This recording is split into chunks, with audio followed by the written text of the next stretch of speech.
जब भारत में money laundering, काले धन और आर्थिक अपराधों की बात होती है, तो सबसे पहले जिस कानून का नाम आता है वो है PMLA act, prevention of money laundering act. ये कानून भारत की आर्थिक सुरक्षा से सीधे जुड़ा हुआ है और यूपीएससी के लिए जीएस2 और जीएस3 दोनों में अत्यंत महत्वपूर्ण है। पीएमएलए एक्ट को 2002 में संसद द्वारा पारित किया गया और इसे 1 जुलाई 2005 से लागू किया गया। इस कानून का मुख्य उद्देश्य है अवैध तरीके से कमाए गए धन को वैध अर्थव्यवस्था में शामिल होने से रोकना, यानी मनी लॉन्ड्रिंग को रोकना। सरल शब्दों में मनी लॉन्ड्रिंग का मतलब होता है अपराध से कमाए गए पैसे को सफेद बनाना ताकि वो कानूनी दिखाई दे। पीएमएलए इसी प्रक्रिया को अपराध घोषित करता है। इस कानून के अंतर्गत 3 मुख्य चरण माने जाते हैं।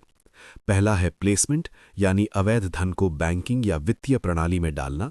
दूसरा है लेयरिंग, यानी कई लेन देन के जरिए पैसे की पहचान छिपाना। तीसरा है इंटीग्रेशन, यानी उस धन को वैध संपत्ति या व्यापार में बदल देना। पीएमएलए एक्ट के तहत एनफोर्समेंट डायरेक्टरेट यानी ईडी को जांच और कार्रवाई की मुख्य जिम्मेदारी दी गई है। ईडी को यह अधिकार है कि वो संपत्ति जब्त कर सके, गिरफ्तारी कर सके और पूछताछ कर सके। यहां एक बहुत महत्वपूर्ण बात यूपीएससी के लिए समझना जरूरी है। पीएमएलए में ईडी को एफआईआर की जरूरत नहीं होती, बल्कि वो ईसीआईआर यानी एनफोर्समेंट केस इन्फॉर्मेशन रिपोर्ट के आधार पर कार्रवाई करती है। ईसीआईआर को सार्वजनिक दस्तावेज नहीं माना जाता। पीएमएलए की एक विशेषता ये है कि इसमें प्रिजम्पशन ऑफ गिल्ट का सिद्धांत लागू होता है, यानी आरोपी को खुद साबित करना होता है कि वो दोषी नहीं है, जो सामान्य आपराधिक कानून से अलग है। इस कानून के अंतर्गत जिन अपराधों से जुड़ा पैसा आता है उन्हें स्केड्यूल्ड ऑफेंसेस कहा जाता है। ये अपराध IPC, NDPS act, arms act, companies act आदि में पहले से परिभाषित होते हैं। पीएमएलए एक्ट के कुछ अन्य महत्वपूर्ण प्रावधान: धन शोधन अपराध की परिभाषा, सेक्शन 3। यदि कोई व्यक्ति अपराध से अर्जित धन को छुपाता है, उसे वैध दिखाने की कोशिश करता है, उसका उपयोग करता है या उसे अपने पास रखता है, तो वो मनी लॉन्ड्रिंग का दोषी माना जाएगा। Predicate offence, scheduled offences. PMLA अपने आप में स्वतंत्र अपराध नहीं बनाता, बल्कि ये IPC, NDPS act, arms act, corruption act आदि में दर्ज अपराधों से जुड़े धन पर लागू होता है। यानी अगर मूल अपराध नहीं है तो मनी लॉन्ड्रिंग भी नहीं मानी जाएगी। संपत्ति की कुर्की, अटैचमेंट ऑफ प्रॉपर्टी। प्रवर्तन निदेशालय यानी ईडी आरोपी की चल अचल संपत्ति को अस्थायी रूप से कुर्क कर सकता है यदि ये संदेह हो कि वो अपराध से अर्जित धन है। ईडी को व्यापक शक्तियां।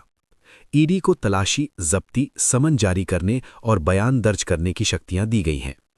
ईडी के सामने दिया गया बयान न्यायालय में साक्ष्य के रूप में मान्य हो सकता है। जमानत का कठोर प्रावधान, ट्विन कंडीशंस। आरोपी को जमानत तभी मिल सकती है जब 1. अदालत को लगे कि वो प्रथम दृष्टया दोषी नहीं है, 2. वो आगे अपराध नहीं करेगा। यही प्रावधान पीएमएलए को सबसे सख्त कानूनों में शामिल करता है। बोझ ए सबूत, बर्डन ऑफ प्रूफ। सामान्य आपराधिक कानून के विपरीत पीएमएलए में आरोपी को ये साबित करना होता है कि संपत्ति अपराध से अर्जित नहीं है। विशेष अदालतों की व्यवस्था। पीएमएलए मामलों की सुनवाई के लिए विशेष अदालतें गठित की गई हैं ताकि मामलों का त्वरित निपटारा हो सके। अंतर्राष्ट्रीय सहयोग का प्रावधान। मनी लॉन्ड्रिंग अक्सर सीमा पार अपराध होता है, इसलिए पीएमएलए में अन्य देशों के साथ सूचना साझा करने और संपत्ति जब्ती में सहयोग का प्रावधान है। हालिया न्यायिक व्याख्याएं, UPSC current relevance. Supreme court ने माना है कि पीएमएलए का उद्देश्य आर्थिक संप्रभुता और वित्तीय प्रणाली की सुरक्षा है, इसलिए इसकी सख्ती को संवैधानिक रूप से उचित ठहराया गया है। अब बात करते हैं संवैधानिक और मानवाधिकार के मुद्दों की, जो यूपीएससी के लिए बहुत महत्वपूर्ण है।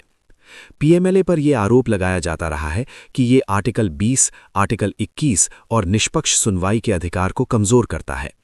इसी कारण सुप्रीम कोर्ट में पीएमएलए को कई बार चुनौती दी गई। विजय मदन लाल चौधरी केस 2022 में सुप्रीम कोर्ट ने पीएमएलए के अधिकांश प्रावधानों को संवैधानिक रूप से वैध ठहराया और कहा कि मनी लॉन्ड्रिंग एक गंभीर आर्थिक अपराध है जिससे सख्ती से निपटना आवश्यक है।